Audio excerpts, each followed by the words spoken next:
Kadapa mayor Suresh Babu కార్పొరేషన్ను ఇష్టానుసారంగా వాడుకున్నారని Telugu Desam polit bureau సభ్యుడు శ్రీనివాసులు రెడ్డి ధ్వజమెత్తారు. మేయర్ తప్పు చేసినట్లు ఆధారాలు ఉన్నాయన్న ఆయన సురేష్ బాబు తప్పించుకోలేరని చెప్పారు. తన 10 ఏళ్ల పదవీ కాలంలో మేయర్ ఒక నియంతలా వ్యవహరించారని శ్రీనివాసులు రెడ్డి అన్నారు. విజిలెన్స్ విచారణలో అన్ని విషయాలు వెలుగులోకి వస్తాయని చెప్పారు.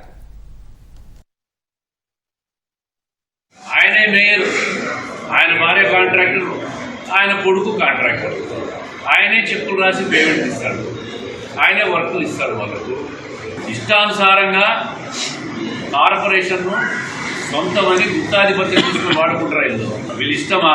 దొరకరా? తప్పు చేస్తే ఇన్ని రోజులు ప్రశ్నించేవాడు లేదని వాళ్ళ ఇష్టం వచ్చినట్టు కార్పొరేషన్ను వాళ్ళ స్వాధీనం చేసుకొని స్వార్థానికి వాడుకొని అవినీతి కంపు కొట్టించుకునే కాకుండా కడప కంపు కూడా ఎత్తకుండా పెట్టారు. తప్పు చేశాడని చెప్పి ఒప్పుకొని రాజీనామా చేస్తే కడప ప్రజలు సంతోషిస్తారు. ప్రజలకు సమాధానం చెప్పాలి. ఈ రాష్ట్రంలో ఉన్న కార్పొరేషన్స్ లో అధికార దుర్వినియోగం చేసిన కార్పొరేషన్ ఇదే అనుకుంటా.